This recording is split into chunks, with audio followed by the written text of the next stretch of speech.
Dominant Protector. Credit to the author. 5,731-40.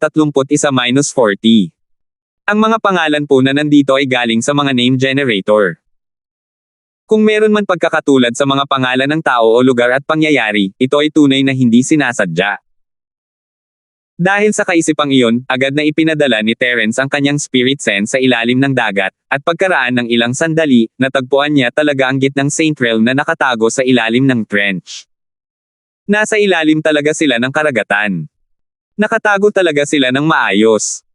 Kung hindi dahil sa aking makapangyarihang banal na pandama, baka hindi ko sila mahanap.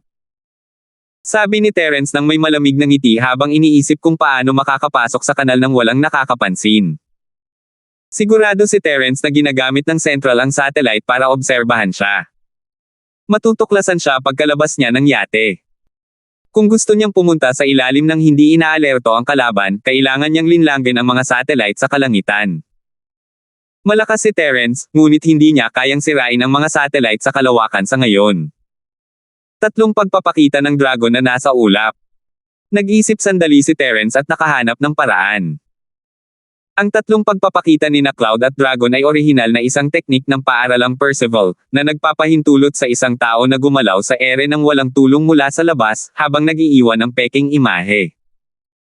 Sa sitwasyong ito, hindi na kailangan ni Terence ang 3 beses na pagpapakita ng Cloud Dragon, anino lang ang kailangan niyang iwan para linlangan ang mga satellite. Hindi rin niya kinailangan ng mahabang oras para makarating sa base. Ang pagkopya at pagbabago ng isang martial skill ay kasing dali lang ng pagbaligtad ng kanyang kamay, bukod pa sa ang 3 pagpapakita ni Cloud Dragon ay nagmula sa paaralan ng Percival. Nakumpleto ni Terence ang pagbabago sa isang hininga lamang. Inilagay niya ang bangka sa autopilot at inactivate ang binagong triple appearances ni Cloud at Dragon. Isang makatotohanang anino ang nakaupo sa cockpit, habang ang kanyang tunay na katawan ay pumapasok sa tubig. Para makapasok sa gitnang rehiyon ng Saint, kailangan mong sumisid ng mahigit 1,000 metro. Para sa mga normal na tao, sisubog na sila dahil sa nakakatakot na presyon ng tubig, ngunit wala itong pakialam kay Terence. Naging soul form siya pagkalubog niya sa tubig, hindi pinansin ang resistensya ng tubig.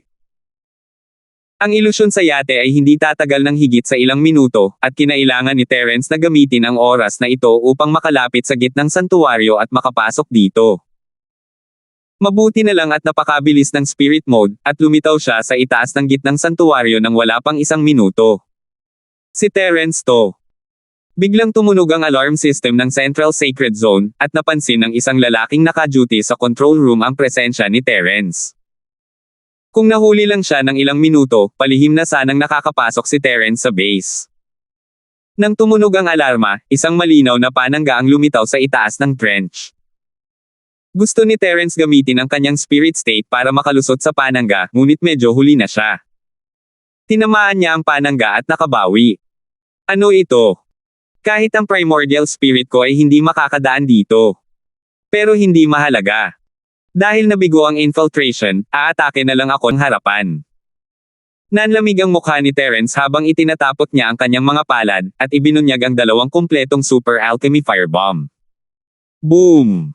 Boom! Ang 2 magkasunod na pagsabog ay lumikha ng isang malaking alimpuyo ng tubig at apoy sa ilalim ng dagat. Hindi nangahas si Terence na lumapit ng husto sa lugar na ito. Matapos ihagis ang super alchemy bomb, siya ay naging isang espirito at umatras ng ilang milya.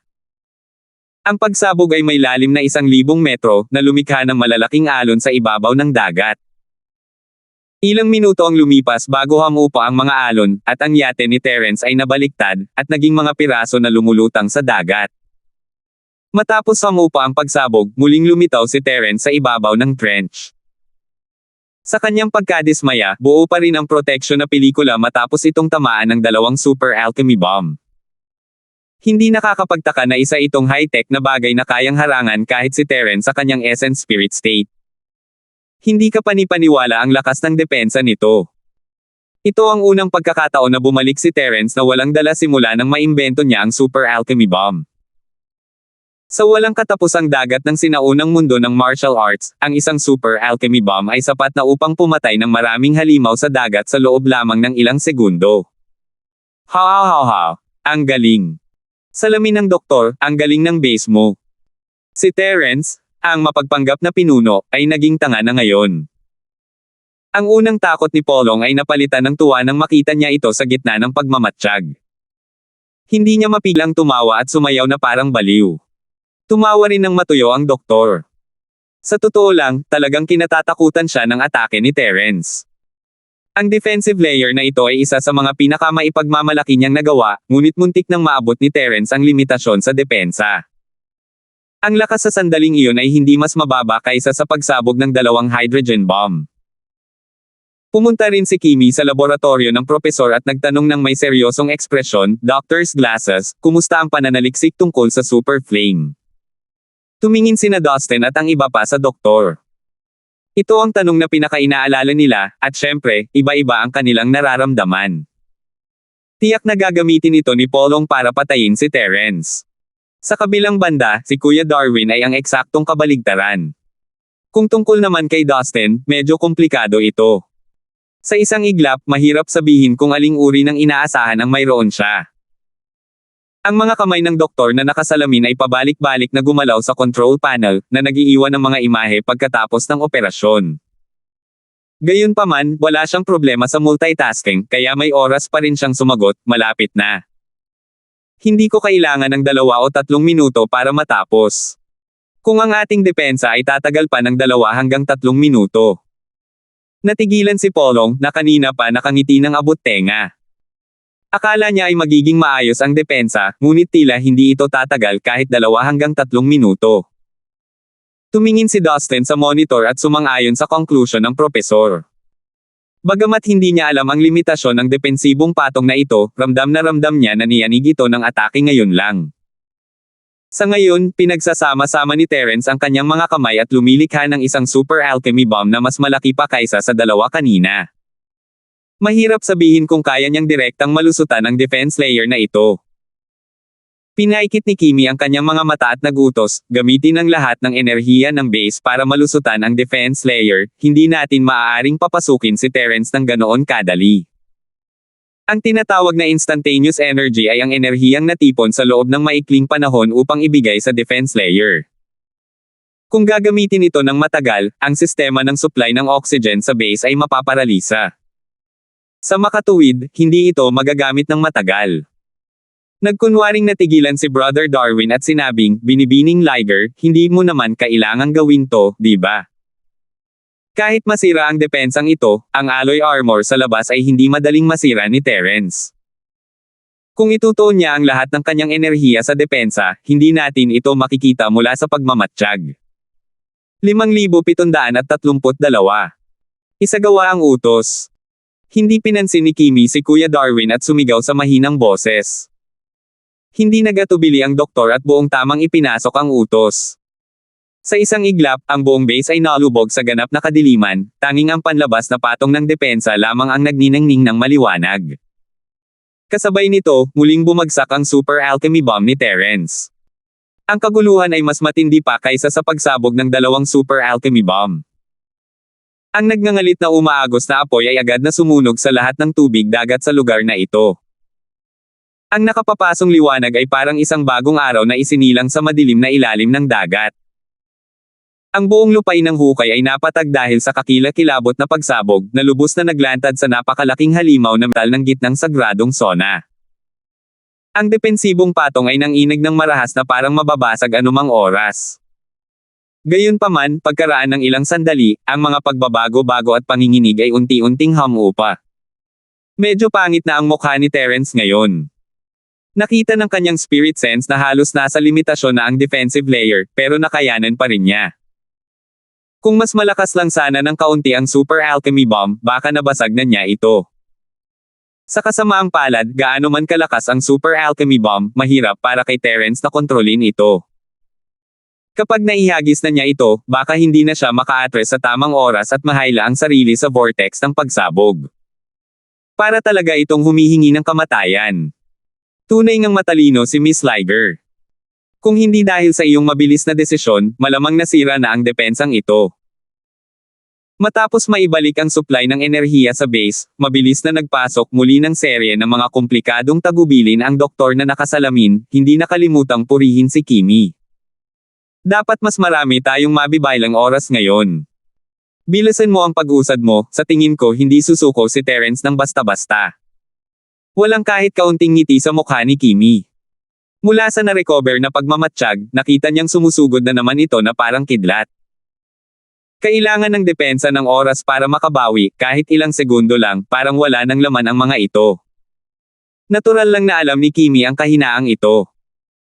Sa unang pagkakataon, dahil sa epekto ng dalawang Super Alchemy Bomb, pinili ni Terence na manood mula sa malayo at bumuo ng bago at mas malakas na Super Alchemy Bomb, pero sa pagkakataong ito, hindi na naghintay si Terence. Sa isang kisap mata, dumaan si Terence sa mga shockwave at lumitaw sa itaas ng defensive layer ng Central Sacred Zone. Ang binagong bersyon ng tatlong pagpapakita ng Cloud Dragon ay nagmukha siyang multo, gumagalaw ng 3 beses ng sunod-sunod at iniiwasan ang halos lahat ng natitirang kapangyarihan. Nakarating siya sa gusto niyang puntahan, halos walang sugat. Ang nakamamatay na chi ng 5 elemento ay naging isang baha na dragon, inilabas ang mga pangil at iwinagayway ang mga kuko habang tahimik na umuungal. Diretso nitong binalot ang tubig dagat sa loob nito at tinamaan ang nagtatanggol na patong na parang isang meteorite. Nagkaroon ng malakas na pagyanig. Kumalat ang mga alon, at napalipad si Terence, ngunit nagkaroon ng epekto ang kanyang atake. Nagsimulang lumitaw ang mga bitek sa depensibong patong kung saan tumama ang 5 elementong baha ng mga dragon. Mas mabilis at mas dumami ang mga bitek. Sa isang iglap lang, kumalat na ang mga bitek sa buong depensibong patong. Paano nangyari iyon? Hindi ba't isa itong depensibong patong na nabuo mula sa enerhiya? Bakit may mga bitek na tila totoo? Gulat na tiningnan ni Kimi ang surveillance screen at hindi napigil ang mapasigaw. Hindi man lang itinaas ng doktor ang kanyang ulo. Mabilis ang paggalaw ng kanyang mga daliri na halos mabali. Gayunpaman, may oras pa rin siyang sumagot, hindi totoo ang mga bitek na iyon, nabuo ang mga ito sa purong enerhiya ni Terence. Ang pagbangga ng dalawang enerhiya ang lumikha ng makatutuhanang kababalaghan na ito, kaya hindi mo kailangang mag-alala tungkol dito, Miss Liger. Bilisan mo at ilabas mo ang iyong matinding apoy. Hindi napigilan ni Kimi ang sumigaw. Anong oras na? Bakit nasa mood ka pa ring makipag-usap imbes na magsimula na lang sa usapin? Mapait din nang umiti ang doktor na nakasalamin. Hindi siya nagpabeya. Ang hirap talaga magkaroon ng babaeng amo. Pagkatapos na matapos ni Kimi ang kanyang sasabihin, ang buong depensibong patong ay gumuho at naging mga puting matingkad na batik sa madilim na dagat, lumulutang at umuugoy bago tuluyang naglaho ng walang bakas. Hindi nagatubili si Terence matapos siyang paliparin. Gumalaw ang kanyang katawan, at nagmadaling bumalik sa gitnang sagradong sona. Dahil natuklasan na siya ng kalaban, kinailangan niyang pumasok ng mabilis hanggat maaari at iligtas si Sheena. Kung hindi, mapapahamak siya kapag nag-react ang mga tao sa loob. Sige, tapos na ako. Pinindot ng doktor na nakasalamin ang enter key, at nanginig ng husto ang kanyang mga daliri. Hindi niya ito naramdaman noong siya ay labis na nabibigatan, ngunit ngayong tumigil na siya, halata na ang mga epekto. Gayunpaman, kumpara sa pagkumpleto ng misyon, wala lang ito. Sa monitor, malapit na si Terence sa alloy armor nang biglang lumitaw ang isang patong ng puting apoy, sinisingaw ang lahat ng tubig dagat sa harap ni Terence. Nagliwanag ang mga mata ni Terence nang magpadala ng babala ang Jade sa kanyang dagat ng kamalayan, dahilan para hindi niya malay na tumalikod at umatras. Ang tatlong pagpapakita ni Cloud Dragon ay nakatulong kay Terence na makaiwas sa isa pang bala, at pagkatapos ng ilang pagkislap pa, sa wakas ay nakatakas na siya sa mapanganib na lugar. Napakalakas. Anong klaseng apoy ito? Hindi mapigilan ni Terence ang makaramdam ng takot.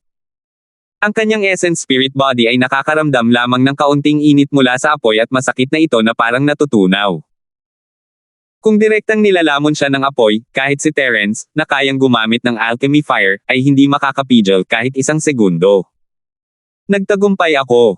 Napatalo ng doktor. Napilitang umatras si Terence, na nangangahulugang tama ang kanyang pananaliksik. Ang napakalakas na apoy na ito ay sapat na upang magdulot ng nakamamatay na banta kay Terence. Bahala na. Nang tumalo ng propesor, hinampis ni Kimi ang mesa ng metal sa harap niya. Nakatakas talaga siya. Kung nahuli lang tayo ng kaunti, nahuli sana natin ang tusong lalaking iyon. Ikinuyom ni Polong ang isang kamay at itinaas ito, gustong makipag-cheer sa doktor, habang ang isa naman niyang kamay ay ikinuyom ang kamao at padebog na ibinagsak, gustong ipahayag ang kanyang panghihinayang tulad ni Kimi. Pakiramdam niya ay hinihiwa-hiwalay siya, ngunit hindi niya maipahayag ang parehong nararamdaman at natigilan doon. Nakakatawa talaga. Gayunpaman, walang sino man ang nagkaroon ng oras para magmalasakit sa lalaking ito. Matapos mabawi ng doktor na nakasalamin ang kanyang mga daliri, sinimulan niyang operahan muli ang control panel. Napakalaki ng base ng gitnang santuwaryo, at hindi natatakpan ng super flames ang buong lugar. Kukonsumo ito ng masyadong maraming enerhiya at hindi magtatagal. Walang ibang nagawa ang doktor na nakasalamin kundi ang mag-focus sa depensa at pag-atake. Mano-mano niyang kinontrol ang posisyon ng mga super flames para makontrol ang konsumo sa loob ng saklaw na sapat para mabawi ito. Tumangala si Kimi sa doktor at malamig na sinabi, "Salamin ng doktor, ito lang ba ang kaya mong gawin gamit ang super flame mo? Sa ganitong pagkakataon, mahirap na ipagtanggol, di ba? Hanggat hindi masyadong lalapit si Terence sa base, hindi siya mapapahamak." 5,733. Patuloy na kinontrol ito ng doktor na nakasalamin gamit ang dalawang kamay at ipinihit ang kanyang ulo ng may mapait na ngiti. Miss Liger, naubos agad ng defensive layer ang lahat ng enerhiya nito, kaya hindi pa lubusang nakakabawi ang antas ng enerhiya ng base. Ang mga super flames na katatapos lang ay gumamit lamang ng basic energy. Magandang resulta na nagawa nitong mapilit si Terence na makabalik. Hindi naman ordinaryong tao si Kimi.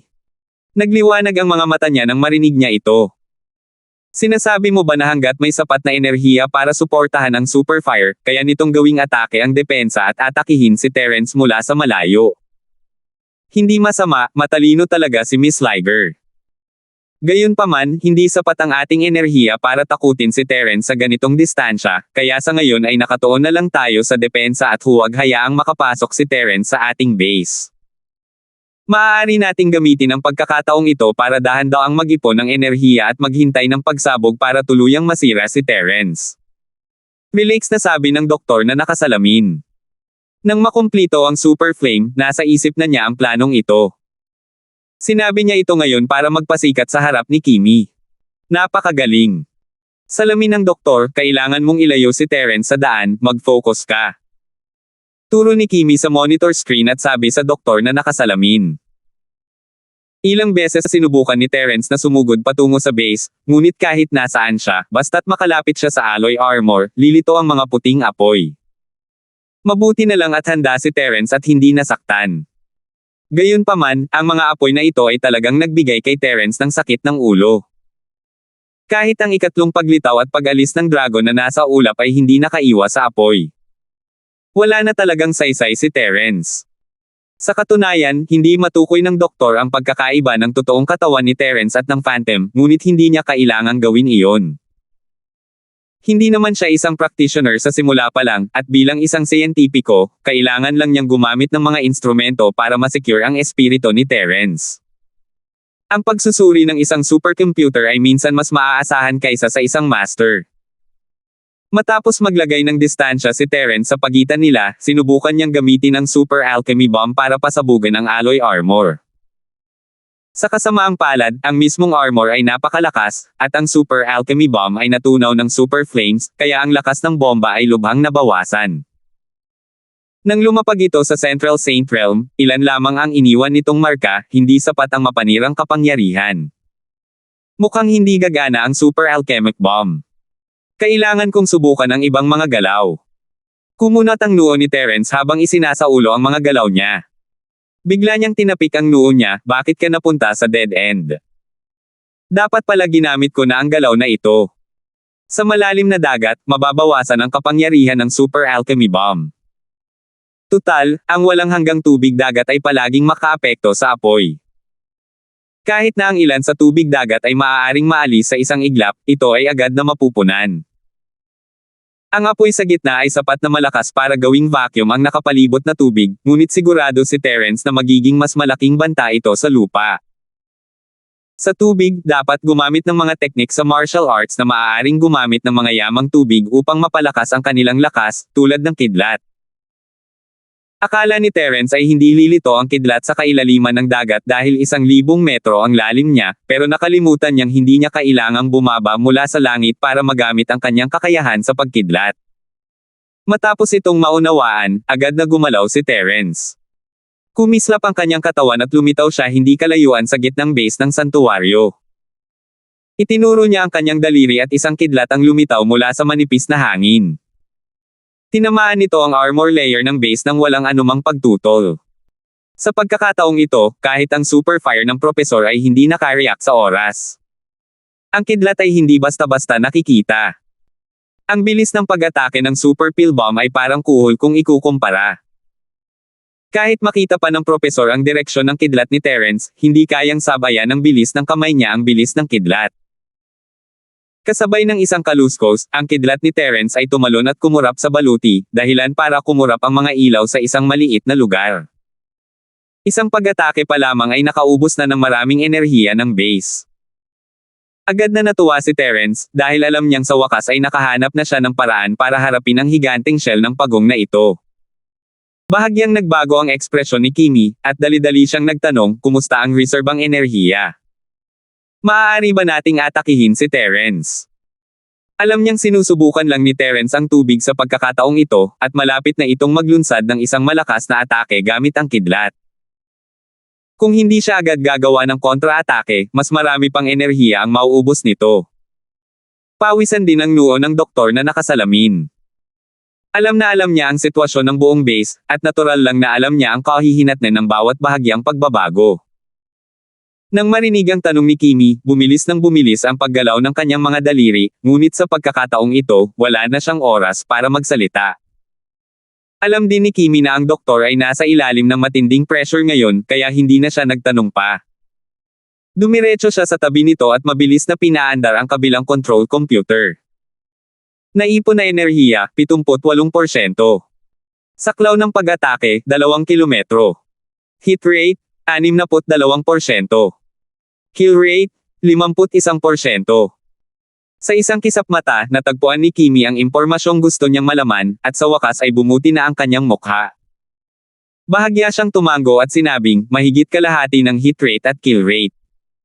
Kaya ko nang sumugal. Binibining Liger, isa na lang ang pagkakataon natin. Mag-ingat tayo. Humakbang si Brother Darwin pasulong at lumapit sa doktor na nakasalamin.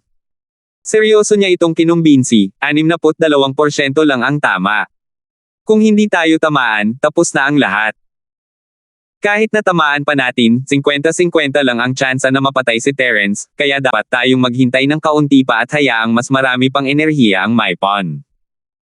Simple lang ang iniisip ng kapatid na si Darwin, gusto lang niyang makabili ng mas maraming oras para kay Terence. Kahit ilang segundo lang ang mabili niya, maaaring makaapekto ito sa pangkalahatang sitwasyon. Tumahimik ka. Hindi man lang lumingon si Kimi. Wala na siyang oras para pansinin si Kuya Darwin ngayon. Pagkatapos sumigaw, mabilis niyang binuksan ang control interface ng atake. Gamit ang kanyang autoridad, kaya niyang kontrolin ang lahat ng sistema sa buong base, at ang kanyang control level ay hindi mas mababa kaysa sa doktor na nakasalamin. Siyempre, hindi ito at utol ang doktor. Sa pakikilahok ni Kimi, bahagyang mababawasan ang kanyang pasanin. Matagal na silang nagtutulungan at may pahiwatig na pagkakaintindihan. Walang magiging problema. Nagpapanik si Darwin. Kung tatamaan nila si Terence, tapos na ang lahat para sa kanya. Lubos na siyang sumuko kay Terence ngayon at wala nang magagawa pa. Matapos makarating sa sinaunang mundo ng pakikipaglaban, naramdaman niyang lumalayo sa kanya sina Kimi at ang propesor. Bagamat hindi halata, alam ni Darwin na siya lang ang nakaligtas sa buong base, na nagpapataas ng kanilang hinala. 5,734. Lalo na nang walang awa na tinanggihan ni Kimi ang dalawa niyang mungkahi. Pinatunayan nito na kung may mangyari kay Terence, malamang siya na ang susunod. Palaging sinusunod ng Central ang estratehiya ng pagpatay sa maling tao kaysa sa pagpapakawala sa kanya. Ang pinakamagandang resulta para sa kanya ay ipadala upang maging isang eksperimento. Bumantong hininga si Dustin sa loob-loob niya. Sa totoo lang, nakasandal na siya kay Terence ngayon, pero kung si Terence ay tapos na, may pagpapatuloy na lang niya ang pagtatrabaho para sa Central. Matapos makita kung gaano kalamag at katigas ang Central, talagang natakot si Dustin. Pakiramdam niya ay walang magandang maidudulot ang pagsunod sa Central. Napagtanto ni Terence, na nasa labas, na epektibo ang atake ng kidlat at nagpas siyang gamitin ang kanyang pinakamalakas na kasanayan, ang paglibing gamit ang kidlat. Kahit 1,000 metro ang lalim sa ilalim ng dagat, ang paglibing kay Terence gamit ang kidlat ay nagpasiklab pa rin ng mga ulap sa kalangitan. Hindi mabilang na maitim na ulap ang nagtipon sa isang iglap, na may mga kidlat na nagkukross sa mga ito, handang tumama anumang oras. Sa gitnang sagradong laboratorio, sabay na binuksan ng propesor at ni Kimi ang attack control system at hinarang si Terence, handang maglunsad ng isang malakas na super fire attack anumang oras. Naiisip pa nga nila ang eksena ng white fire pillar na agad na sumusunog sa isang vacuum water channel at tuluyang nawasak si Terence. Gayunpaman, sa sandaling ito, malamig na ngumiti si Terence at ibinaba ang kanyang braso, pinaga niya ang kanyang pinakamalakas na martial skill na may elementong kidlat. Libing na parang kidlat. Hindi mabilang na kidlat ang tumago sa harang sa pagitan ng langit at karagatan, hinati ang madilim at malalim na kalawakan ng dagat sa bilis ng liwanag, at bumagsak sa buong gitnang sagradong sona. Nasa launch button na ang mga daliri ng propesor at ni Kimi, ngunit ang biglaang pag-atake ng dumadagandong na libing ay naging sanhi ng agarang pag-aberya ng mga circuit at instrumento ng buong base. Hindi alam kung maaayos pa ang mga ito, ngunit kahit papaano ay hindi mailulunsad ang pag-ataking ito sa tamang oras. Bahala na. Namanhid ang doktor na nakasalamin dahil sa dalawang arcong kuryenteng tumalon mula sa console. Napasigaw na lang siya at umatras ng 2 hakbang. Kumislap ang mga mata ni Brother Darwin. Ngayong wala pang kalahating hakbang ang layo ng doktor sa kanya, wala na siyang oras para timbangin ang mga kalamangan at kahinaan. Iniabot na niya ang kanyang kamay. Mukhang tutulungan niya ang doktor, ngunit ang totoo, ang kanyang palad ay direktang dumaan sa balikat ng doktor at humawak sa lalamunan nito na parang multo.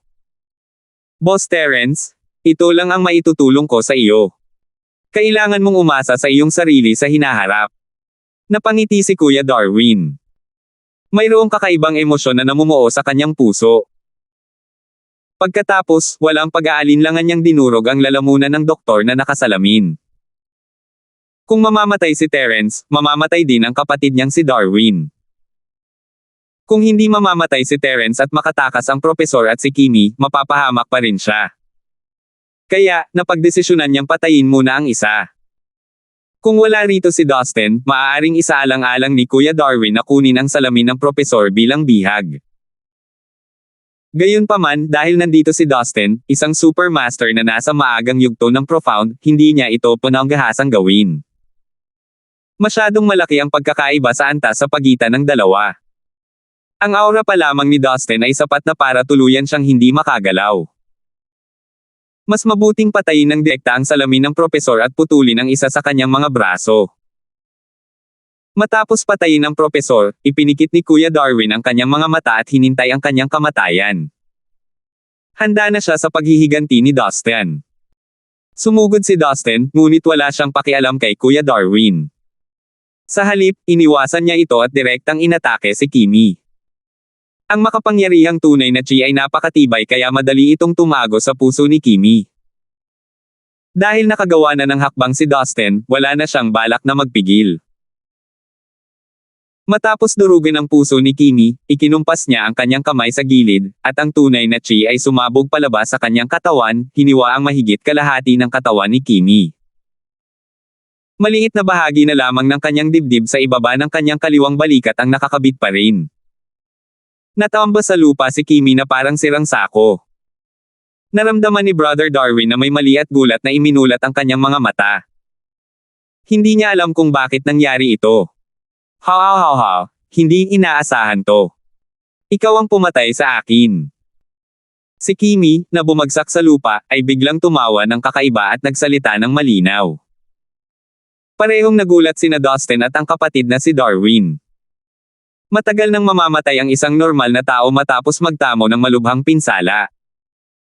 Kahit ang isang makapangyarihang cultivator ay hindi mabubuhay. Pero nakakapagsalita pa rin ba itong Kimi? Nagulat ka ba? Sa totoo lang, imposibleng patayin mo ako dahil immortal ako. Habang nagsasalita si Kimi, itinaas niya ang kanyang putol na katawan gamit ang dalawang kamay at hinaila ang bahaging hindi naman putol. Kahit ang isang taong kasing lakas ni Dustin ay hindi maiwasang mabigla sa nakakatakot na eksenang ito. Sandali niyang hindi alam kung paano magre-react. Kahit sino pa man iyon, ang makakita ng isang taong ulo lang, kalahating dibdib, at dalawang braso na pinupunit ang sarili niyang katawan sa lupa na parang walang nangyari, at nagsasalita pa rin ng may kakaibang ngiti, ay magpapatindig ng balahibo ng isang tao. Hindi naiiba si Dustin. Sa kabilang banda, si Kuya Darwin ay matagal nang nasa Central at dati nang nasa Biohuman Base. Mas malakas ang kanyang psikolohikal na tibay. Agad siyang bumunot ng isang punyal at matapang na sinabi, "Immortal na katawan. Hindi kita papatayin. Pagkatapos ay tadterin kita at ipapakain sa mga aso. Tingnan natin kung mamamatay ka o hindi." Nang makitang sumugod na si Kuya Darwin, tila hindi man lang natarante si Kimi. Sa halip, sinulyapan niya si Kuya Darwin ng may paghamak at sinabing, "Ito lang ba ang kaya mong gawin bilang isang especially iya? Alam mo lang ba kung paano ako atakihin ng ganito?" Sandaling tumigil ang kapatid na si Darwin. Hindi siya nakaramdam ng hiya, pero naalala niya na maaaring mas kapaki-pakinabang si Kimi kay Terence sa kasalukuyang kalagayan nito. Kaya naman, itinabi na lang ni Kuya Darwin ang kanyang punyal at sinabing, "Kalimutan mo na yan, iiwan muna kita rito sandali. Ako na ang bahala sa'yo mamaya." Ha ha ha ha. Darwin? Alam ko nang isa kang especially iya simula pa lang, at plano kong panatilihin ka rito ng ilang sandali bago kita alagaan mamaya para mamanhid ko si Terence. Hindi ko inaasahan na magiging ganito kakatalino, na sinasamantala ang pinakamagandang pagkakataon para baliin ako. Hindi masama, kahit ngayon lang. Sa susunod na mahulog ka sa mga kamay ko, hintayin mo na lang ang kamatayan. Tumawa ng malakas si Kimi, walang ipinakitang takot. Bahagyang kumunat ang noo ni Brother Darwin ngunit hindi nagsalita. Humarap si Kimi kay Dustin at sinabing, "Dustin, ang ikinagulat ko ay ang pagtataksil mo rin kay Central. Ang dahilan kung bakit mayroon kang ganitong lakas ngayon ay dahil sa pag-aalaga ng Central. Bagamat ang Snow Sword Peak ang pangunahing prioridad, isa ka ring mahalagang target sa pagsasanay na pangalawa lamang sa Snow Sword Peak. 5,735 Anong mahalagang target sa pagsasanay? Isa kang daga sa laboratorio para sa mahahalagang eksperimento, di ba?" Bastos na putol ni Dustin kay Kimi at sinabing may malamig na ngiti, "Kung talagang pinahahalagahan ako ng Central, hindi sana nila nabibigong alisin ang lason sa katawan ko. Pinagtaksilan mo kami dahil dito. Kung alam mo na ang problema ngayon at papatayin mo si Darwin, hahayaan ko na lang ang mga nakalipas. Maipapangako ko rin na tutulungan kitang maalis ang nakalalasongga sa katawan mo. Ano sa tingin mo?" Mahinang sabi ni Kimi, ngunit ang mga kondisyong inialok niya ay ikinagulat ni kapatid na si Darwin. Kung papayag si Dustin, wala na siyang magagawa. Mabuti na lang at tila hindi man lang natinag si Dustin. Patuloy siyang nangisi at sinabing, "Sa tingin ko hindi ako tanga. Sa halip na maniwala sa isang babaeng tulad mo, mas mabuting maniwala na lang ako sa sarili kong paghatol. Dahil gumawa na ako ng hakbang sa iyo, wala nang posibilidad na bumalik pa ako." Tila hindi nagulat si Kimi. Bahagya pa siyang tumango. Tulad ng inaasahan, dahil ganoon nga, ikaw, Dustin, ay naging target na dapat patayin ng Central. Sana ay maging handa ka sa pag-iisip. Hindi ka magkakaroon ng magandang katapusan kung makakasakit ka ng damdamin ng mga tao mula sa Central. Talaga. Nakakalungkot talaga ang katapusan ni Terence. Mapanghamak na sabi ni Dustin kay Kimi, puno ng pangungutya ang mukha. Nang makitang buhay na buhay si Terence, biro lang ang sinabi ni Kimi na hindi maganda ang magiging katapusan ng pag-asar kay Central. Tumawa rin ang kapatid na si Darwin, sina Terence at ang Central ay matagal nang magkaribal, mula sa Common World hanggang sa Sky Class Island, hanggang sa Ancient Martial World, at pabalik sa Common World. Tila walang natatalo si Terence sa kanilang mga laban. Single ni Kimi, tama ka. Mapapahamak si Terence, at kayong dalawang taksil ay magiging mas malala pa ng 100 beses. Si Ginoong Terence, na tiyak na mapapahamak, ay bumuo ng isa pang super alchemy bomb at inihagis ito sa gitnang sagradong sona. Hindi nasira ng libing gamit ang kidlat ang ibabaw ng baluti. Sa pinakamarami, nag-iwan lamang ito ng ilang maliliit na lubak at makapal na itim na marka ng paso. Gayunpaman, hindi mahalaga iyon. Ang pangunahing layunin ng libing gamit ang kidlat ay ang sirain ng buong sirkito at kagamitan ng base. Ngayon, ang gitnang sagradong sona ay isa na lamang makapal na balat ng pagong.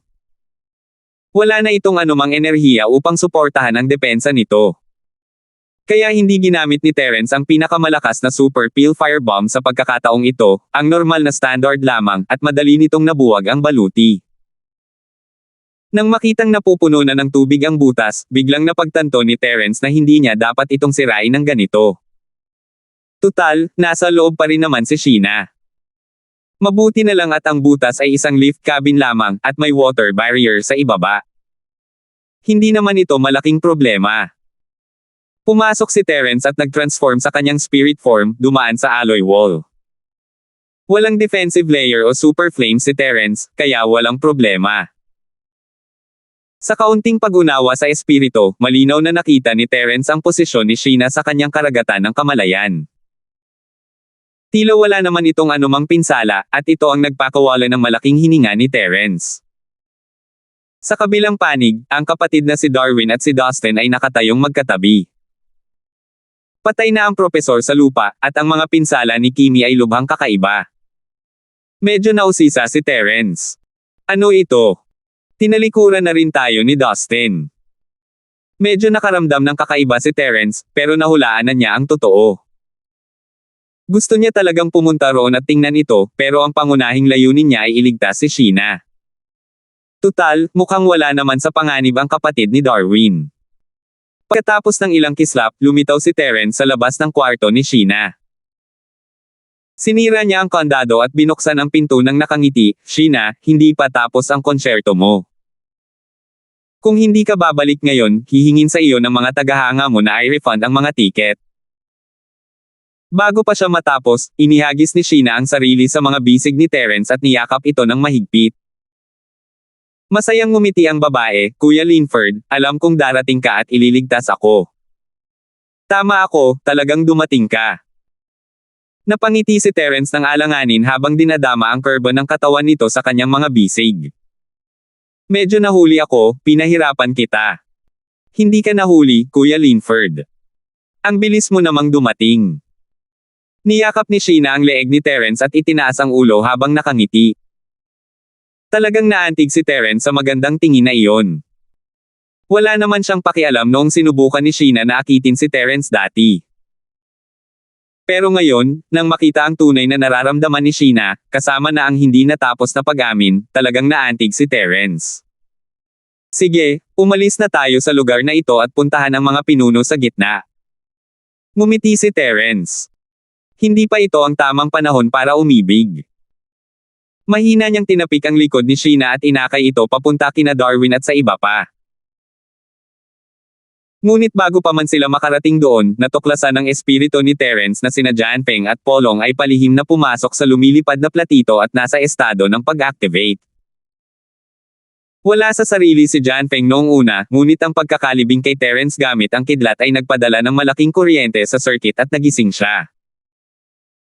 Dahil sa bagong gamot, bahagya lamang nasugatan si Janpeng, ngunit mabilis siyang gumaling. Nang magising siya at mapagtanto ang kasalukuyang sitwasyon, hindi niya inisip ang pagliligtas kay Kimi o ang paghihiganti sa propesor. Sa halip, palihim siyang pumunta sa lugar kung saan naroon ang lumilipad na platito, handang tumakas. Kahit na bago na ang genes ng lalaking ito, iniisip kung paano naging Central at naging Lola si Terence, hindi siya nang ahas na lumaban kay Terence dahil sa takot na nararamdaman niya kay Terence. Natatakot siyang mapatay siya ni Terence kung hindi siya mananalo. Mas mabuting tumakas na lang. Nakasalubong niya si Polong na may parehong iniisip at nagpas siyang isama siya. Na-activate na ng UFO ang emergency escape system nito nang mapansin ito ni Terence at handa na itong tumakas anumang oras. Kahit na gusto pa silang pigilan ni Terence, huli na ang lahat. Hinayaan na lamang niya ang dalawang walang kamatayang ipis na patuloy na makatakas. Terence, babalik ako para sa iyo. Ngayong ang batang Panginoon na ito ay may walang hanggang katawan, kapag lumakas na ang aking lakas, maaari kitang pahirapan hanggang sa mamatay, ikaw na walang hiya. Maghintay ka lang. Naglakas loob lamang si Janpeng na magpasikat gamit ang kanyang bibig, ngunit ang kanyang mga kamay ay direktang nagbunyag ng kanyang takot. Mabilis niyang pinindot ang automatikong itinakdang ruta ng nabigasyon at ang lumilipad na platito ay direktang lumipad patungo sa pangalawang base sa gitna. Umiling si Terence nang maramdaman niyang umalis ang flying saucer. Hindi na niya pinansin ang dalawang maliliit na karakter lang sila, paano kung tumakbo sila. Hindi naman malaking problema iyon. Dinala ni Terence si Sheena sa laboratorio kung saan naroon si Darwin at ang iba pa at casual na nagtanong, anong nangyayari? 5,736. Napuno ng tuwa ang mukha ni Brother Darwin habang lumingon at yumuko. Boss Terence, dumating ka na. Nandito na ang dalawang pinuno ng Central. Sayang at hindi papatayin ang babaeng ito. Hindi na pinansin ni Terence si Kimi at binati si Darwin bago bumaling kay Dustin. Dustin, anong ibig sabihin nito? Senior Lolo, gusto nang bumalik ng disipulong ito sa sekta. Yumuko si Dustin ng may paggalang, tinatrato si Terence ng may kagandahang asal ng isang nakababata. Isa rin itong si Ginoong Darwin sa mga tauhan ng martial Lola, tama ba? Mapapatunayan niya ang katapatan ng disipulo. Ngayon lang, nasangkot din ang disipulo sa pagtataksil at pagpatay. Mabilis na tumango si Darwin, tama iyan, Boss Terence. Mapapatunayan ko na talagang nakatulong si Dustin. Nang mapatay ko ang propesor, handa akong mapatay ni Dustin.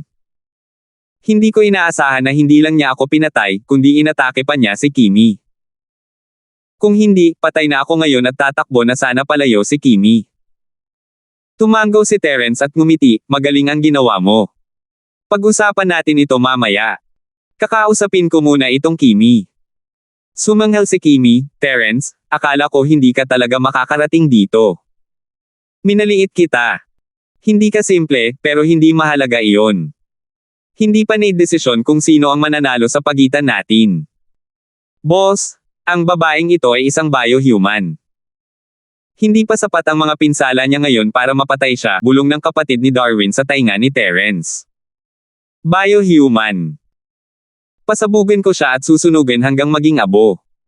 Hindi ako naniniwalang hindi siya mamamatay. Nagkibit balikat lang si Terence. Tumawa ng malakas si Kimi, Terence, mali ka. Noong sinabi kong hindi ako mamamatay, hindi ko tinutukoy ang katawang ito. Ang katawang biohuman na ito ay kopya lamang ng aking orihinal na katawan. Maaari mong gawin ang anumang gusto mo dito. Hindi nito maaapektuhan ang aking orihinal na katawan. Hanggat mayroon akong mga gene, maaari akong mag-clone at mag-reincarnate ng walang hanggan. Tandaan, ang sentro ay mananatili magpakailanman. Ito ay isang base lamang. Nagsimula na ang ating labanan. Kung gayon, magkikita tayo sa susunod. Nagbago ang mukha ni Terence. Ikinumpas niya ang kanyang kamay at pinalipad si Kimi gamit ang kanyang purong chi. Kasabay nito, dinagdagan niya ang dami ng purong chi at binalot ito. Kasabay ng isang malakas na pagsabog, tuluyang nawasak ni Kimi ang sarili, at halos hindi mapigilan ng purong enerhiya ni Terence ang kanyang sarili sa pagsira. Mabuti na lang at walang nasaktan. Napakadeterminado talaga ng babaeng ito. Hinihintay niya lang akong lumapit at sa kanya ako sasaktan sa pamamagitan ng pagsira sa sarili. Mabuti na lang at hinihintay niya akong lumapit. Kung hindi, mabibigla kayong dalawa at mapapahamak. Umiling si Terence na may mapait na ngiti, medyo mas natatakot sa kalaban na ito. Mapanlin lang siya, may kakayahan, at sinusuportahan pa siya ng mga mapagkukunan ng Central. Hindi siya madaling pakisamahan. Nagsimulang sumakit ang ulo ni Terence sa pag-iisip ng isang kalaban na tulad nito na maaaring ipanganak muli ng walang hanggan. Hindi ito masaya. Akala niya ay mapapaalis niya si Central sa pagkakataong ito, ngunit ito na pala ang nangyari. Bagamat may mga napala, hindi niya naalis ang malaking problema. Magiging problema pa rin ito. Tiningnan ni Terence ang bangkay sa lupa. Maaari kayang clone rin ang lalaking ito. Kung ganoon nga, wala nang katapusan ito. Boss, salamat sa Diyos at nandito ka. Kung hindi, baka nagpatiwakal na ang babaeng ito nang may ngipin siya. Maaaring ayos lang si Dustin, pero mahirap sabihin para sa akin, Darwin. Sabi ni Darwin nang may patuloy na takot nang makita niyang sumabog si Kimi at naging ulap ng dugo. Lahat ng ito ay salamat sa iyo, Grandmaster, mabilis na sabi ni Dustin. Kung hindi, baka malubhang nasugatan ako kung hindi ako naging handa. Sa lakas ni Dustin sa maagang yugto ng mahiwagang pag-akyat, kahit hindi siya handa, bahagya lang siyang masasaktan. Sinusubukan lang niyang pasayahin si Terence. Tumango si Terence kay Dustin. Dahil tapat ka sa pagpunta sa akin, hindi kita tatanggihan. Hanggat kaya mong gawin ang mga bagay na ikasisiya ko, hindi kita pakikitunguhan ng masama. Tuwang-tuwa si Dustin. Salamat, Lolo, Tito, Panginoon. Hindi kita bibiguin. Tumingin si Dustin kay Terence nang may pag-asa. Ang pangunahing dahilan kung bakit siya sumali kay Terence ay dahil kayang gamutin ni Terence ang lason ng Central. Kung hindi, hindi siya maglalakas loob na ipagkanulo si Central. Siyempre, alam din ito ni Terence, kaya kumaway siya rito. Iabot mo ang kamay mo. Ipapakita ko sa iyo ang lason sa katawan mo. Tuwang-tuwa si Dustin. Hindi niya inakalang magiging ganito kaprangka si Terence. Agad siyang tumakbo palapit at inilahad ang kamay kay Terence para tingnan ito. Pamilyar na pamilyar si Terence sa pag-alis ng ganitong uri ng lason, at hindi nagtagal ay natapos niya ito. Malinaw na naramdaman ni Dustin ang pagre-relax ng kanyang katawan, ngunit alam niya kung sino ang nagbigay sa kanya ng kalayaan, kaya agad niyang ikinuyom ang kanyang mga kamao at yumuko, habang nakaluhod, Senior Lolo, tiyak na dadaan sa apoy at tubig ang disipulo para sa Senior Lolo sa hinaharap. Kung may mga utos ang Senior Lolo, tiyak na kukumpletuhin ito ng disipulo gamit ang aking buhay. Casual na ikinumpas ni Terence ang kanyang kamay, tutulungan kitang mag-detox bilang pagbabalik sa pabor sa pagpapaalis kay Darwin. Kahit sinabi mong gusto mong sumama sa akin, hindi ako makapaniwala sa ngayon. Bibigyan kita ng dalawang pagpipilian ngayon. Una, umalis ka agad at wala na tayong pakialaman mula ngayon. Gayunpaman, wala na ang lason sa iyong katawan. Hanggat hindi mo ako ginagalit sa hinaharap, gamit ang iyong lakas, hindi mo kailangang mag-alala tungkol sa kawalan ng lugar na tatayuan sa maliit at sinaunang mundo ng tunggalian o sa sekular na mundo. Naantig ang puso ni Dustin. Ang kakayahang malayang pumunta at umalis ay tila isang napakagandang pagpipilian. Kung hindi lang siya sinusubok ni Terence, maaari niya itong isaalang-alang. Gayunpaman, tila hindi naman ganoon kasuklam-suklam na tao si Terence. Kung ganoon, malamang na nagsasabi siya ng totoo. Nakita ni Terence ang bahagyang pagbabago sa ekspresyon ni Dustin, at ang kanyang mga labi ay kumerba at nagbigay ng isang mahina at hindi maipaliwanag na ngiti. Ang pangalawang pagpipilian ay ang sumunod ka sa akin, ngunit kailangan mong ubusin ang lason na ibinigay ko sa iyo. Bago mo patunayan ang iyong katapatan, hindi kita bibigyan ng lunas. Tutal, tayo ay magkaaway noon. Hindi ko hahayaang may kaaway na madaling sumunod sa akin. Naiintindihan mo ba ang ibig kong sabihin? Kumurap si Dustin. Siyempre, naiintindihan niya ang ibig sabihin ni Terence. Pakiramdam niya ay tama ang pamamaraan ni Terence. Kung siya iyon, gagawin din niya iyon. Ang problema ay kakaalis lang niya ng lason sa Central. Kailangan pa ba niyang tanggapin ulit ang lason ni Terence? Ano ang pagkakaiba ng lason na iyon sa lason ng Center?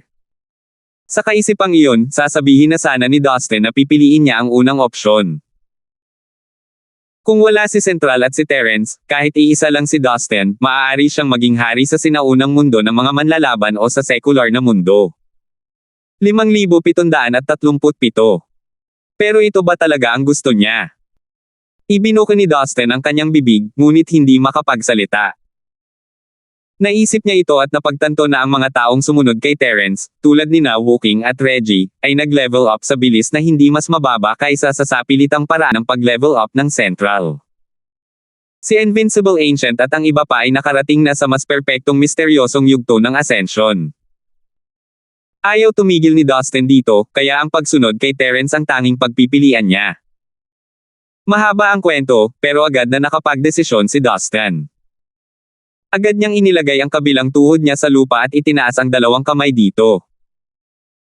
Yumuko siya at magalang na sinabi, handang sumunod ang disipulong ito kay Lolo Tio, kahit mamatay ako, wala akong pagsisisihan. Lolo Tio, pakibigyan naman ako ng gamot. Tumanggaw si Terence sa kasiyahan. Nagawa ng umangkop ni Dustin sa sitwasyon, at maaari niya itong sanayin sa hinaharap. Gusto niya talagang palayain si Dustin, ngunit dahil gusto siyang sundan ni Dustin, hindi tatanggihan ni Terence ang isang tagasunod ng Master ng Mystic Ascension na nasa maagang yugto pa lamang. Kumuha siya ng isang pinong tableta ng lason at inilagay ito sa palad ni Dustin. Yumuko ng bahagya si Dustin at nilunok ito ng walang pag-aalinlangan. Dahil nakapagdesisyon na siya, si Dustin ay isang prangka na tao. Hindi niya pitotigilan ang mga bagay-bagay at mag-iiwan ng magandang impresyon kay Terence. Gaya ng inaasahan, labis na nasiyahan si Terence sa ginawa ni Dustin. Inabot niya ito at hinaila pataas. Sige, maaari mo na akong sundan mula ngayon. Hindi kita hahayaang mawala ng kahit ano.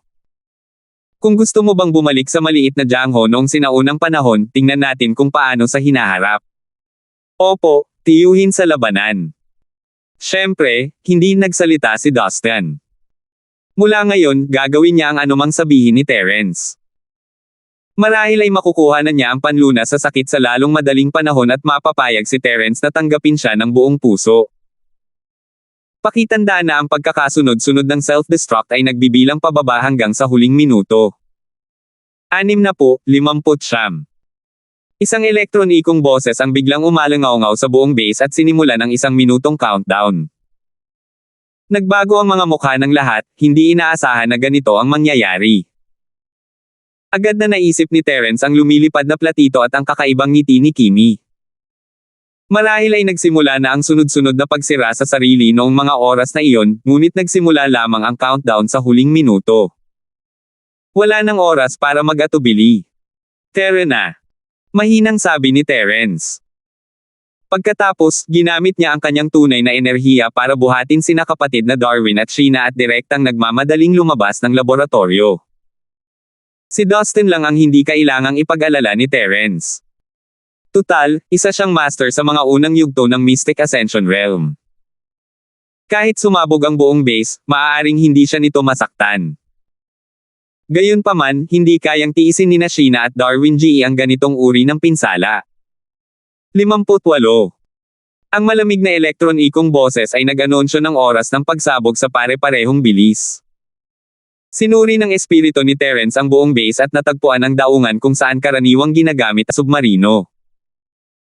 Ang tanging problema ay kung mapapaandar niya ang submarino sa tamang oras. Nasa gitna ng base ang laboratorio, at nasa gilid ang daungan.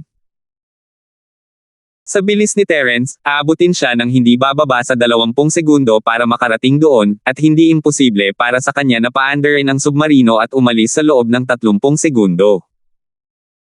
Ang problema ay luma na ang mga kasanayan sa pagpipiloto ng submarino na natutunan niya noong siya ay isang assassin. Ang bagong submarino na ito ay mas advanced kaysa sa mga kasalukuyang submarino sa mundo, at maaaring hindi niya ito mapatakbo. 57.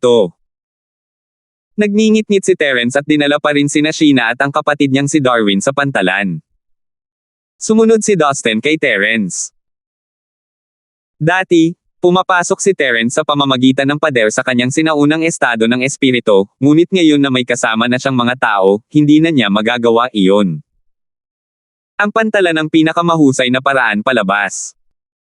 Kahit hindi alam ni Terence kung paano magmaneho ng ganitong uri ng submarino, doon lang siya makakapunta. Darwin, alam mo ba kung paano piloto ang submarino sa gitna? Naalala ni Terence na ang kapatid ni Darwin ay isa sa mga nakatataas sa base na ito, kaya nagtanong siya. Kung alam lang niya, madali lang sana. Kung magtutulungan silang dalawa, mas magiging madali ang pagpapatakbo ng submarino na ito. Kung hindi, hindi sila makakabalik sa lupa kahit umalis pa sila sa base. Hindi pa kasama kung ang lalim na 1,000 metro ay magkakaroon ng malaking epekto, kung walang bangka, malamang na makulong sila at mamamatay sa dagat. Gagawin ko. Boss, gagawin ko. Malakas na sigaw ng kapatid na si Darwin, natatakot na baka hindi siya marinig ni Terence. Biglang bumilis ang tibok ng puso ni Terence, parang laging may paraan. 40. 40 segundo na lang ang natitira bago ang pagsabog, at nakarating na ang 4 sa pantalan. Ginagamit ni Terence ang Super Alchemy Bomb para linisin ang daan sa buong oras na ito, diretsong sumugod ng walang sinasayang na kahit 1 segundo. Sa wakas ay nakakuha pa siya ng ilang segundo para makabawi. Boss, aabutin ng kahit 30 segundo bago tayo makapag-activate at makaalis. Kailangan na nating makarating agad sa control room. Balisa rin si Brother Darwin. Sino ba naman ang handang mamatay kung mabubuhay pa sila? Mukhang may sapat pa ring oras, pero napakaikli rin. Tumango si Terence para ay pakitang naiintindihan niya. Mabilis siyang lumapit sa pinto ng isang submarino at inabot ang pinto para buksan ito. Hanggat papasok siya sa submarino, mas tataas ang tsansa niyang makatakas. Gayunpaman, nang mahawakan ni Terence ang pinto, kusa itong bumukas, at 12 laser beam ang lumabas. Nagulat si Terence nang magbago ito sa kanyang anyong espiritu at naiwasan ang biglaang pag-atake. Anong nangyayari? Biglang nagbago ang ekspresyon ni Dustin. Habang nagtatanong siya, tumalon na siya at ginamit ang kanyang mga daliri bilang espada, at pinaputukan ang mahigit 10 sinag ng espadang chi papunta sa pinto ng cabin. Tulad ni Terence, sinuri niya ang mga submarino gamit ang kanyang spirit sense, ngunit wala siyang nakitang mga kalaban na nagtatago sa mga ito. Medyo kakaiba ang biglaang pag-atake. Ang espadang chi ni Dustin ay parang isang bakang luwad na papasok sa dagat pagkatapos makapasok sa pinto, hindi man lang gumagawa ng kahit anong pagtalsik. Muling sinuri ni Terence gamit ang kanyang banal na sentido at napagtanto na ang automatikong sandatang pandepensa ng submarino ay na-activate na. Malamang ay may problema siya sa paraan ng pagbukas niya ng pinto, ngunit wala siyang oras para isipin iyon ngayon. Para harapin ang mga sandatang pangdepensang ito, sapat na ang isang kidlat. Gayunpaman, sa paghintong ito, umabot na sa 38 segundo ang bilang. 2 segundo ang nasayang sa wala. Matapos asikasuhin ang sistema ng depensa sa pintuan, papasukin na sana ni Terence si Darwin sa submarino para paandarin ito, ngunit ang kanyang espiritu ay nakapansin ng 20 hanggang 30 biohuman. Nagising sila mula sa selyadong metal na cabin at mabilis na lumapit sa pasukan, handang tumambang. Bago pa man sila makalabas ng metal na cabin, hindi na sila matukoy ni Terence gamit ang kanyang spirit sense. Huli na ang lahat. 35 segundo. Seryoso ang mukha ni Terence. Hindi mahirap para sa kanya na patayin ang mga biohuman na ito, kahit 1 o 2 segundo lang. Gayunpaman, hindi alam ni Terence kung may iba pang pagbabago pagkatapos ng 1 o 2 segundo. Kahit na wala, hindi sapat ang oras kapag pumasok ang kapatid ni Darwin sa submarino at sumugod sa control room. 5,738. Tara na. Mabilis na nagdesisyon si Terence at hindi na inisip pa ang tungkol sa submarino. Kung papasok siya sa submarino at hindi makaalis sa base, hahanap talaga siya ng kabaong na matutulugan. Bagamat walang submarino at magkakaroon ng gulo pagkatapos makatakas sa base, mas mabuti na iyon kaysa sa hindi makatakas. Natural na walang anumang pagtutol si Dustin at sinunod ang sinabi ni Terence.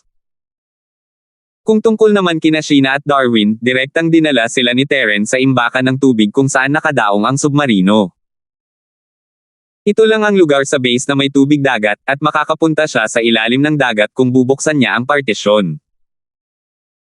Kung sa ibang lugar lang iyon, kahit na malusutan ni Terence ang pader, sandali siyang mahaharang ng walang katapusang tubig dagat. 30 segundo.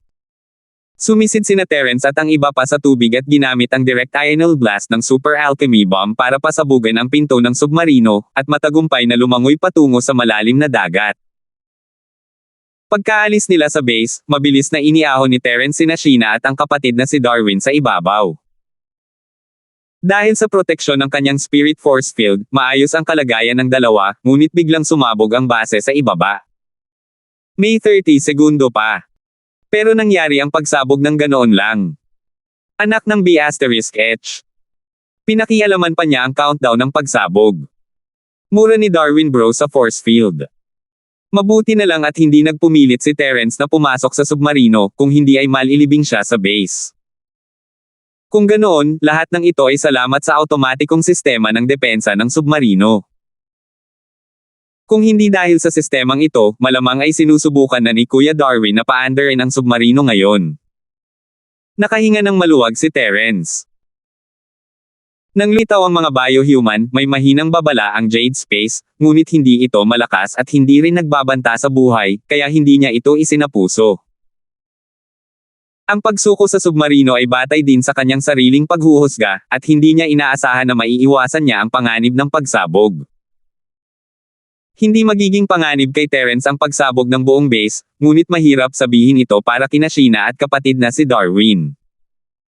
Masyado silang mapalad na makatakas sa base. Ang pagsabog ng base ay lumikha ng isang malakas na shockwave, na yumanig sa buong sahig ng karagatan. Ginamit ni Terence ang puwersang ito upang ilabas ang dalawang batang babae at si Dustin sa ibabaw na parang isang rocket. Sa prosesong ito, sisubog ang baga ng mga ordinaryong tao dahil sa pagbabago ng presyon ng tubig. Gayunpaman, sina kapatid na Darwin at Sheena ay mga magsasaka rin, kaya natural lamang na hindi nila kailangang mag-alala tungkol sa problemang dulot ng presyon ng tubig. Sira na. Kanina pa pinagmamasdan ng espiritual na pandaman ni Terence ang pagsabog sa likuran nila. Hindi naman mapanganib ang presyon ng tubig, pero maaaring ilagay sila sa panganib ng bulkan sa ilalim ng tubig. Ang mga bulkan na natutulog sa ilalim ng karagatan ay nagsimulang maging aktibo dahil sa pagyanig mula sa pagsabog ng base. Sa isang iglap, dalawang bulkan ang sumabog na may pulang lava sa ilalim ng karagatan. Kahit ang tubig dagat ay hindi kayang palamigan ang gayong pagsabog. Nabigla si Terence. Pinagdikit niya ang kanyang mga ngipin at sinubukang bumangon ng may force field sa likuran niya. Ang mga bulkan sa seabed ay nagsimulang sumabog ng walang tigil. Ang enerhiyang natipon ay nakakatakot. Matapos mahaluan ng lakas ng pagsabog ng base, isang malaking bahagi ng puting apoy ang lumitaw. Ang ganitong uri ng apoy ay isang sandata na kayang magdulot ng sapat na pinsala sa kaluluwa ni Terence. Matapos itong mabuo ng propesor, bukod sa paggamit nito para sa depensa, hindi na niya nagawang maglunsad ng matagumpay na pag-atake hanggang sa kanyang kamatayan. Gayunpaman, ito ang pinakamalakas na pag-atake ng magkataon ng ang base ay kusang Samira. Sa isang iglap, naramdaman ni Terence at Dustin ang biglang pagtaas ng temperatura ng dagat, halos umabot na sa puntong kumukulo. Hindi gaanong naramdaman ni Sheena at Darwin ang kanilang nararamdaman dahil sa proteksyon ni Terence. Sinusunog ang langit at pinapakuluan ang dagat, hindi talaga iyon basta-basta na lang sinasabi. Sa kabilang banda, maayos pa rin si Dustin. Ang kanyang pisikal na katawan ay maituturing na malakas, at dahil sa depensa ng tunay na chi, malaya pa rin siyang nakakagalaw ng hindi direktang nilalamon ng super flames. Hindi maganda ang sitwasyon ni Terence. Hindi siya direktang nasusunog ng super flames, ngunit ang aftershock ay tumutunaw na sa kanyang essence spirit. Kinailangan niyang gamitin ang kanyang spirit power para bumuo ng force field barrier para protektahan si Sheena at ang kapatid niyang si Darwin. Mabilis na tumaas ang kanyang energy consumption, at hindi niya alam kung gaano siya katagal tatagal. Kung susuko siya kina Sheena at kapatid na si Darwin, madaling makakatakas si Terence ng mag-isa, pero kung gagawin niya iyon, hindi na siya magiging sarili niya. Hindi pa kasama si Sheena, kahit si Kuya Darwin pa iyon, hinding-hindi siya susuko. Ang tanging magandang balita ay dahil sa pagdaragdag ng bulkan sa ilalim ng dagat, ang mga shockwave mula sa pagsabog ay lalong lumalakas, at ang bilis ng kanilang apat na pagtaas ay nad-oval rin. Sa isang kisap mata lamang, silang apat ay itinulak palabas ng dagat ng mga apoy at lumipad patungo sa kalangitan. Patuloy na nagbabago ang asul na karagatan at asul na langit sa mga mata ni Terence, at ang mga puting apoy na iyon ay sumusunod kay Terence ng walang humpay.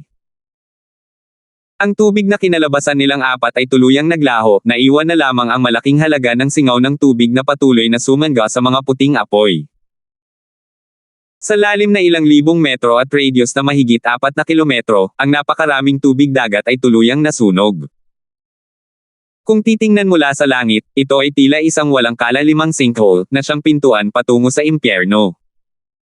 Nagsimulang lumabo ang kamalayan ni Terence. Ito ay isang bagay na hindi pa nangyari sa kanya simula nang mabuo niya ang kanyang essence spirit. Marahil ay masyadong malakas ang pagsasanib ng bulkan at ng superfire at ang pinsala ay higit pa sa kanyang inaasahan. Bahagya niyang inalis ang bahagyang pagkahilo at inactivate ang triple cloud dragon, isinama sina Sheena at Dustin habang patuloy silang nagte-teleport. Sinipa rin niya si Dustin sa ere na nagpalipad dito. Kung maaari lang sana, gustong-gusto talagang kantahin ni Terence ang Send You Away, 8,000 Miles Away. Sa kasamaang palad, ang sipa niya ay kayang magpalipad kay Dustin ng 2 o 3 kilometro ang layo mula sa hukay ng dagat. Ang lugar kung saan siya nahulog ay kahit papaano ay ang ibabaw ng dagat, kahit na kumukulo ito. Sa kabilang banda, ginamit ni Terence ang recoil mula sa sipa at ang displacement mula sa 3 paglitaw ng Cloud Dragon para hilahin silang dalawa sa kabilang direksyon, iniiwasan ang mga puting apoy na pumailan lang sa langit. Kuya Linford, ayos ka lang ba? Napansin ni Sheena ang nakakatakot na ekspresyon ni Terence at hindi niya napigil ang magtanong. Bagamat direktang naiwasan niya ang superfire, ang natitirang alon sa gilid ay nagpabago-bago pa rin sa spirit force field ni Terence. Kung hindi dahil sa pagprotekta niya rito gamit ang kanyang buhay, malamang ay nahulog na sana sa hukay sina Sheena at ang kapatid niyang si Darwin. Boss Terence, ayos ka lang ba? Sigaw ng kapatid ni Darwin na may naantig na ekspresyon. Paano niya hindi alam na isinasapanganib ni Terence ang kanyang buhay para iligtas ang kanilang buhay? Maayos pa rin si Sheena, pero siya, ang kapatid ni Darwin, ang nasa gitna. Isa lamang siyang pyesa ng chess na maaaring iwanan anumang oras. Kailan pa siya nakakilala ng isang boss na ganito? 5,739. Sa sandaling ito, ang kapatid na si Darwin, na determinado nang makasama si Terence, ay nanumpa na hindi niya kailanman pagtataksilan si Terence sa buhay na ito. Kung kailangan siya ni Terence, tiyak na ibibigay niya ang kanyang buhay kay Terence. Mapatla at malinaw ang mukha ni Terence, ito ay senyales na naubos niya ang spirit sense at malubhang nasugatan ang kanyang essence spirit. Ayos lang ako, huwag kang mag-alala. Pero, kapag nasa dagat na tayo, kakailanganin mong gamitin ang panloob mong enerhiya para protektahan ang iyong mga sarili. Baka hindi kita maalagaan. Bahagyang ngumiti si Terence, hindi niya masyadong inisip ang kasalukuyang sitwasyon. Boss Terence, huwag mo akong alalahanin. Ibagsak mo ako at iligtas mo ang iyong lakas. Mabilis na sigaw ng kapatid na Darwin. Kahit ihagis pa siya ni Terence sa superfire ngayon, wala siyang anumang reklamo. Ngumiti lamang si Terence at umiling, walang sinasabi. Para na siyang nahuhulog sa isang parabolic curve kasama silang dalawa sa kabilang direksyon ni Dustin. Nang mahulog sila sa dagat, napapaligiran sila ng kumukulong tubig. Pero alam ni Terence na ang superfire ay hindi magtatagal magpakailanman. Kapag nawala ang apoy, mapupuno ng tubig ang butas, at ito ay magiging isang bagong tsunami. Gusto ni Terence na patuloy na protektahan silang dalawa, ngunit hindi sapat ang kanyang espiritu upang mapanatili ang harang na ito ng puwersa.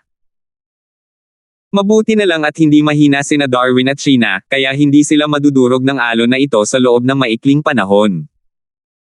Tandaan mo, kung magkahiwalay tayo sa dagat, huwag kang magpanik. Kapag nawala na ang mga alon, manatili ka sa ibabaw at huwag kang lumubog. Hahanapin kita. Mahinahong sabi ni Terence. Gusto niya talagang panatilihin ang dalawa sa kanyang tabi, ngunit ang kahinaan sa kanyang espiritu ay dahilan upang hindi siya masyadong mag-alala. Nilunok ni Terence ang spirit fruit at sinimulan itong pinuhin. Sayang lang ang paggamit ng spirit fruit para mapunan ang kanyang espiritu, pero wala nang ibang pagpipilian si Terence.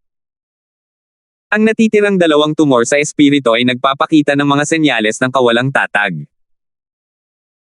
Kung hindi makontrol ni Terence ang dalawang tumor sa espiritu na ito, ang dagat na ito sa secular na mundo ay maaaring maging kanyang libingan. Kung alam lang ni Kimi, na sa Myra sa sarili, na mamamatay si Terence ng ganito pagkatapos niyang ipanganak muli, malamang tatawa na lang siya ng malakas. Nang makitang malapit na silang mahulog sa kumukulong tubig, binawi ni Terence ang kanyang spirit force field at ginamit ang kanyang purong chi para magdagdag ng depensa sa dalawa. Sumigaw siya, "Huwag kayong magtagal dito. Subukan ninyong lumangoy palabas ng lugar at manatiling gising. Tandaan na sumalungat sa agos kung mahihila kayo sa vortex." Bago pa niya matapos ang kanyang sasabihin, sunod-sunod na nahulog sa tubig ang tatlo. Kung ikukumpara sa super flames, ang kumukulong tubig na mahigit 100 degrees Celsius ay hindi naman talaga banta. Madali itong nalabanan ng tatlo. Hindi nang ahas na maging pabaya sina Sheena at ang kapatid na si Darwin. Matapos mahulog sa tubig, desperado silang lumangoy palabas. Tutal, eksperto naman silang dalawa, at napakabilis ng kanilang bilis. Gusto ni Terence na magbagong anyo sa kanyang anyong espiritu at lumutang sa hangin. Kung sakaling malagay sa panganib sina Sheena at Darwin GE, may iligtas niya sila sa tamang panahon. Ngunit ang mga alon ng pagkahilo ang nagpasuko kay Terence sa planong iyon. Matapos tingnan ang direksyon, ginamit niya ang kanyang purong chi upang makatakas mula sa mapanganib na zona, at nag-focus sa pagpino ng mga spirit fruit at pagsugpo sa dalawang spirit tumor. Pagkatapos ng ilang paghinga, silang tatlo ay 2 hanggang 3 kilometro na ang layo mula sa malaking hukay. Sa oras na ito, tuluyan ng humina ang super flames. Bagamat nakakatakot pa rin ang enerhiya ng init sa ilalim ng dagat, hindi nito kayang mapanatili ang vacuum region na ito na may lalim na libu-libong metro. Ang nakapalibot na tubig dagat ay nagsimulang bumuhos ng marahas, at ang mainit na singaw ay direktang naipon at naging makakapal na ulap sa kalangitan. Sa maikling panahon, nabuo nito ang isang embryonic na anyo ng isang bagyo. Sinubukan ni Terence at ng iba pa ang kanilang makakaya upang makatakas, ngunit sa ilalim ng malaking Dallas days ng tubig dagat, hindi pa rin nila maiwasang mahayla pabalik ng tubig. Ang puwersa ng paghila ay lalong lumalakas, at maging ang purong chi ni Terence ay hindi ito napigilan. Kung gusto niyang makatakas, ang magagawa lang niya ay maging espiritu niya at lumutang sa hangin. Sa kasamaang palad, hindi siya nang ahas na gumawa ng anumang pagbabago ngayon. Kung hindi siya nag-ingat at hindi niya na-trigger ang tumor, patay na siya. Matapos bumuhos ang tubig dagat at mapuno ang kalahati ng espasyo, ang marahas na banggaan ay bumuo ng isang malaking whirlpool. Ang malalaking alon ay pawang mga alon lamang sa gilid. Ang 4 na tao sa gitna ay nagsimulang bumagsak ng hindi sinasadya. Naalala ni Sheena at Darwin ang payo ni Terence at nais nilang salungat sa agos, ngunit sa harap ng likas na kapangyarihang ito, tila medyo maliit ang kanilang lakas. Ang kanilang desperadong pagpupumiglas ay nagpaantala lamang sa kanila ng ilang karagdagang paghinga. Si Dustin, na lumipad sa kabilang direksyon, ay mas malakas ng maraming beses kaysa sa kanilang dalawa. Sa kasamaang palad, hindi siya magaling lumangoy. Sa whirlpool, ang kanyang pagganap ay hindi kasing husay ni Sheena at kapatid na si Darwin. Nang madaanan niya si Sheena at kapatid na si Darwin sa pangalawang pagkakataon, wala na siyang lakas para pumiglas. Gustong-gusto ni Terence na gumawa ng isang bagay, ngunit para siyang isang Buddha na gawa sa luwad na tumatawid sa ilog, hindi niya man lang maprotektahan ang sarili ngayon. Gusto niyang gumawa ng isang bagay, ngunit hindi niya magawa. Ang tanging paraan ay sumabay sa agos. Mabuti na lang at unti-unting humupa ang mga super flames. Kung whirlpool, tsunami, at bagyo lang ang nangyari, hindi sana ito kumitil ng kanilang buhay ng pansamantala. Pagkatapos nito, magkakaroon sila ng pagkakataong mabuhay. Ngayong naisip niya ito, napakaswerte niya na hindi siya nasangkot sa submarino ngayon lang. Hindi pa kasama ang maling 30 segundong setting, kahit na matagumpay siyang nakaalis sa base ng submarino, sa ilalim ng ganitong pagsabog, malamang na direkta siyang mapapasingaw ng super flame sa ilalim ng dagat. Maaaring hindi niya makuha ang ganoong kahirap na sitwasyon. Mag-ingat kayo. Sabi ni Terence sa kanyang puso habang nakangiti ng mapait. Tulala ng pulala ang kanyang pagkahilo, ngunit alam niyang kung talagang hihimatayin siya, agad na sisibol ang mga tumor. Kaya kahit mamatay siya, hindi siya mahihimatay, kahit man lang bago niya mapigilan ang dalawang tumor na ito. Hindi niya alam kung gaano katagal ang higanteng alimpuyo na ito, ngunit ang isip ni Terence ay lubos na nakalubog sa pagsugpo sa tumor ng kamalayan. Wala siyang masyadong pakialam. Isa siyang essence spirit, kung tutuusin, at hindi siya malulunod sa dagat. Ilang beses siyang nagpagulong-gulong, at pagkatapos ng bagyo at tsunami, sa wakas ay napigilan ni Terence ang dalawang spirit tumor at iminulat ang kanyang mga mata, pagod na pagod. Sa payapang ibabaw ng dagat, maliban kay Terence, ang iba ay nawala ng walang bakas. Walang nakakaalam kung nasaan sila. 5,740. Imposibleng hindi magkahiwalay ang apat sa ganitong karahasan, kaya hindi nabigo si Terence. Pinalawak niya ang kanyang espiritu upang hanapin sila. Ngunit sa sumunod na sandali, napagtanto ni Terence ang tindi ng problema. Ang kanyang spirit sense ay hindi lalampas sa 1 kilometro. Malinaw na nilamon ng super fire ang isang nakakatakot na dami ng kanyang spirit sense. Bagamat nakainan niya ang isang spirit sense fruit, karamihan dito ay ginamit upang sugpuin ang tumor sa spirit sense. Ang natitirang maliit na kalahati ay ginamit upang mabawi ang pagkonsumo, at mayroon pa ring bahagi na hindi pa napipino. Kaya kahit patuloy na kumain si Terence ng mga espiritual na prutas, wala nang mas magandang epekto pa. Nakakita ako ng multo. Imposibleng mahanap silang tatlo sa malawak na karagatan gamit ang ganitong antas ng paghahanap ng banal na sentido. Sana ay maayos lang si Dustin. Dapat ay sapat na ang saklaw ng kanyang banal na kamalayan. Hanggat hindi pa siya patay, maaaring mahanap niya tayong tatlo. Umiling si Terence nang may mapait na ngiti. Matagal na siyang hindi nasa ganitong mahirap na sitwasyon. Dahil hindi siya mabisang matagpuan ng banal na sentido, maaari na lamang siyang magbago bilang espiritu ng asensya at lumutang sa ibabaw ng dagat. Mas mabilis itong maghanap gamit ang kanyang mga mata. Mabuti na lang at napansin ni Terence ang isang itim na tuldok na lumulutang-lutang sa ibabaw ng karagatan 3 o 4 na kilometro ang layo matapos lumipad ng maigsing distansya. Binilisan niya ang takbo at nakumpirmang si Sheena iyon. Sheena! Nagulat at natuwa si Terence ng sabay. Masaya siya na sa wakas ay natagpuan na niya si Sheena, ngunit laking gulat niya nang wala pa ring malay si Sheena at mahina ang paghinga nito. Mahina ang loob ni Terence, pero ayos lang naman ang chi niya. Dahil sa Jade Space bilang suporta, hindi niya kailangang mag-alala tungkol sa chi. Matapos hawakan ang kamay ni Sheena, mabilis na inilipat ni Terence ang kanyang purong chi sa kanya, sinuri ang kanyang kondisyon at ginagamot ang kanyang mga pinsala ng sabay. Ayos lang ako. Walang nakamamatay na pinsala. Pagod lang ako. Nakahinga ng maluwag si Terence, pero medyo nag-aalala rin siya. Kung hindi niya ito napansin ng maaga, malamang nalunod na sa dagat si Sheena. Maya-maya, dumura si Sheena ng ilang subo ng tubig dagat at dahan-daang nagising. Nang makita si Terence sa harap niya, labis siyang natuwa. Kuya Linford, mabuti naman at maayos ka na. Habang nagsasalita siya, iniabot niya ang kanyang mga kamay at ipinulupot ang mga ito sa leeg ni Terence, ang buong katawan niya ay nakadikit dito. Ngumiti si Terence at tinapik ang likod niya. Ayos lang kaming lahat. Siya nga pala, nasaan sina Darwin at Dustin? Naalala ni Sheena na mayroon pa siyang dalawang kasama. Agad niyang binitawan si Terence at tumingin sa paligid. Matapos ang magkasamang pagdaanan ng buhay at kamatayan, nakaramdam si Sheena ng pamilyaridad sa kanyang dalawang hindi pamilyar na kasama, kaya natural lamang na inaalala niya ang kanilang kaligtasan. Hindi pa, pero sana ay maayos na siya, umiling si Terence. Hindi nagsisinungaling si Terence, ang pinakamahina sa kanilang tatlo ay si Sheena, at kung ayos lang siya, hindi sana ganoon na lang mamamatay ang dalawa. Ang problema, paano niya sila mahahanap sa malawak na karagatang ito?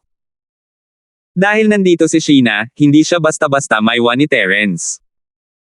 Lumipad siya palayo para hanapin siya, at sa lakas ni Sheena, hindi niya alam kung gaano katagal siya tatagal sa dagat. Dahil walang bangka, hindi alam ni Terence kung paano siya ibabalik sa pampang. Bago ito, kahit nasaan yung espiritu si Terence, hindi naman malaking bagay ang magbuhat ng tao, pero imposible na ngayon. Kung lilipad siya, baka bumalik ang tumor na pinigilan niya. Naisip ni Terence na lumipad pabalik sa pampang upang maghanap ng bangkang magliligtas kay Sheena, ngunit hindi niya alam kung nasaan siya ngayon. Ang saklaw ng kanyang banal na pandama ay hindi kasing layo ng nakikita ng hubad na mata, at kung lilipad siya sa maling direksyon at hindi lilipad patungo sa pinakamalapit na pampang, magsisimula na siyang umikot sa mundo. Huli na para bumalik siya. Sayang at wala ang telepono ni Terence sa Jade Space, matagal na itong nakakubli sa kung saan sa whirlpool at tsunami. Kung hindi, pwede pa rin siyang tumawag o kung ano paman. Kuya Linford, hahanapin mo ba sila? Sige. Maghihintay ako rito. Hanapin mo muna silang dalawa. Alam ni Sheena na nag-aalala si Terence sa kanya at gusto niyang hanapin ang dalawang tao, kaya ngumiti siya at hinayaan muna si Terence na umalis. Akala ni Terence ay iyon lang ang paraan. Pagkagising ni Sheena, hindi na problema ang magpalutang-lutang sa dagat ng ilang sandali. Kung mahimatay ang dalawang lalaki sa pagod, baka malunod talaga sila.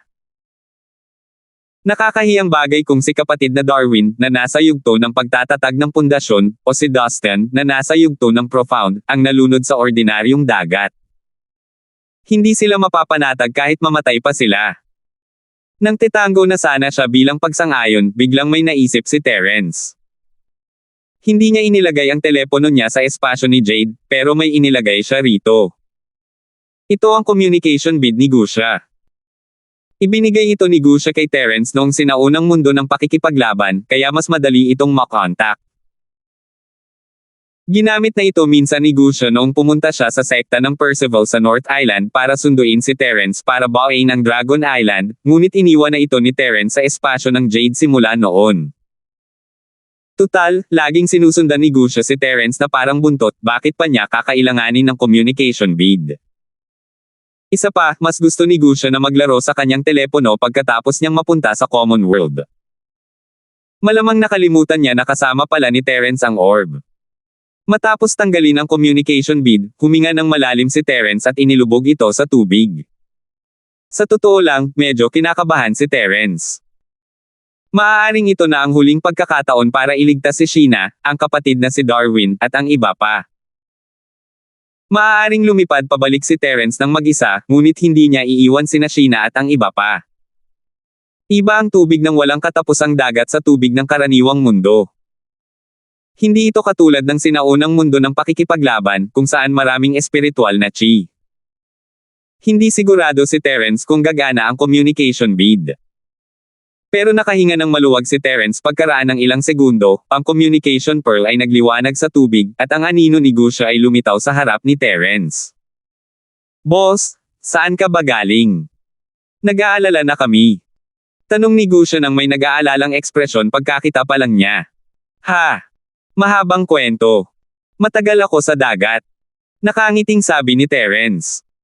Talagang pinagagawa ng sentral ng kalahating araw si Terence sa dagat. Hindi naman iyon kalokohan. Boss, nailigtas mo ba si Hipag Sheena? Kailangan mo ba ng tulong ko? Huwag kang mag-alala, ako, si Gusha, ay tiyak na kaya kung patayin silang lahat. Itinaas ni Gusha ang kanyang mga braso at nagsalita ng may pagmamataas. Hindi kita kailangang lumaban, pero may 2 taong naghihintay sa iyo para iligtas sila.